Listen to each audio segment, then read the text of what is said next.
we've got to talk about the left eating itself over the Trump-Russia situation. The left has split in a horrible way. Check out my Twitter feed. It is absolutely nuts what is going on. People I don't know, but who seem to, I don't know if they have shows or they're developing shows. They're fighting with me. They're fighting with each other. And it's all over Trump-Russia. And the right, not surprisingly, dismisses the entire Trump-Russia situation. They're ideologically committed to their guy. I don't care about the right? We're getting what we expect from the right. I want to talk about the left. Why has Trump-Russia split the left into those who email me and say I'm a Democratic Party shill, and those who say, David, there are crazies on the left who think the entire Trump-Russia thing was made up out of thin air? This is so damaging, and I want to try to unpack while this is going on. So why are there some on the left who refuse to acknowledge even the possibility that Russia and Donald Trump may have coordinated or colluded? Well, number one, there's a group on the left that feels as though if Russia helped Trump, it contradicts the narrative that Bernie got screwed by the DNC. And my answer is no, it doesn't. Bernie got screwed by the DNC. In the DNC primary, aside from Russian hacking or interference or anything else, Bernie was screwed by the DNC. If Russia and Trump coordinated, it doesn't in any way undo that. And that is something that is a false dichotomy. It is not black and white the way some on the left are pointing out. And you've got to separate yourself from that narrative. Number two, there are those who believe Bernie was more likely to defeat Donald Trump in a general election than Hillary Clinton.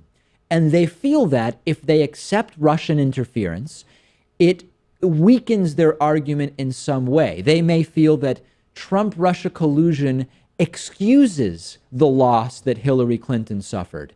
You've got to separate yourself from that. Whether or not Russian interference or hacking flipped the election to Trump, there's so much more to the story than that. And it doesn't make Hillary Clinton any better of a candidate. I mean, you know as well as I do, Pat, that I voted for Bernie Sanders in the primary.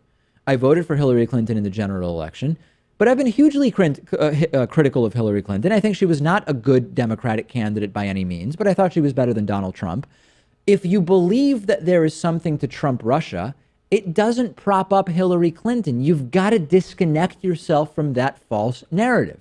Now, there are others on the left who believe that a focus on Trump-Russia is a distraction from real issues on which the Democratic Party is in great part failing. I agree with you. The left needs to be using the important issues of our time to build a platform for the 2018 midterms and the 2020 presidential election. But that doesn't mean Trump-Russia isn't a real scandal that needs to be investigated. Whether or not you have a platform for 2018 or 2020, you can still talk about and investigate Trump-Russia and talk about it extensively. And we've been talking about the lack of a cohesive Democratic platform for 2018 and 2020.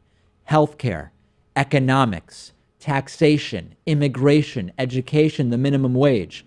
Why is it one or the other, Pat? I don't get it. It does seem like on the left, the conversation is shifting from if there's any legitimacy behind the Trump-Russia scandal to how much time should we dedicate to it. And there's no easy formula for that. I mean, if you look back at Watergate overlapped with the Vietnam War a little bit.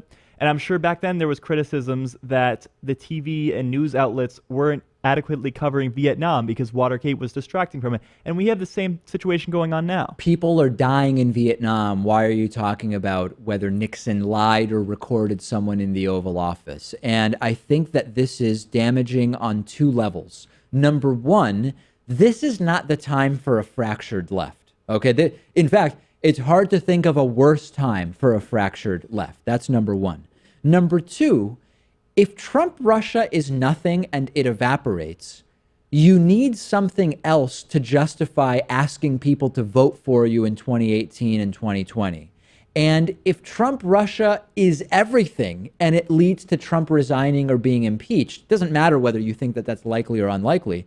If Trump is impeached because of Trump-Russia, you still need a platform to explain why, now that Trump is gone, why should someone vote for you as a Democrat over a Republican who arguably or maybe was not involved in the Trump-Russia scandal? So It's great to have healthy skepticism of everything you hear in media. And at this point, it is hard to be a healthy skeptic and doubt that there is seriously sketchy stuff happening with Russia. After all, we now have in writing the knowledge that Donald Trump Jr. was made aware that Russia was trying to help his dad. How much clearer does it need to be before you'll concede that there's something here? And the left has got to get it together on this, because this is just an implosion. They are devouring each other from the inside out. And I think that the right approach to this is to take an all of the above approach, because we're going to talk about Trump Russia. We're also going to talk about healthcare and net neutrality and the minimum wage and issues that do matter to everyday Americans. Every time we talk about a story about how the Democrats are way off on a particular issue, I get people saying, David, are you ignoring the Russia scandal? Anytime we talk about what's going on with Russia, people say, David, this is not the key story. The key story is corporate Dems and how Hillary Clinton was a disaster. It's an all of the above approach. There is newsworthiness to all of these stories. The left has got to calm down, because you are destroying yourselves. And I know a lot of you think that you're great independents because you're not going to fall for the establishment or the Democratic line on Trump Russia. At this point, you're denying obvious realities, and you've got to figure out how to wake up and get out of this stupor. A lot of this is being discussed on our Reddit discussion forum. I invite you to join us there at davidpakman.com/Reddit. Today's program is made possible in part by Gamefly, which is sort of like Netflix for video games. They've got over 8,000 new and classic games for Xbox One, Xbox 360, PS4, PS3, Wii, and a bunch of other platforms. And you can also stream games. You don't even need a gaming console or a computer, because you can stream games through your Amazon Fire Stick or Roku box and then use your mobile phone as the controller. You can play as many games as you want for one monthly fee. And if you find some games you want to keep, you can buy them for a low used price, never with due dates or late fees. And our audience can get a 30-day free trial at gameflyoffer.com/TDPS. The games are shipped directly to you with return envelopes included, no contracts, and you can also stream the games. I think I mentioned that.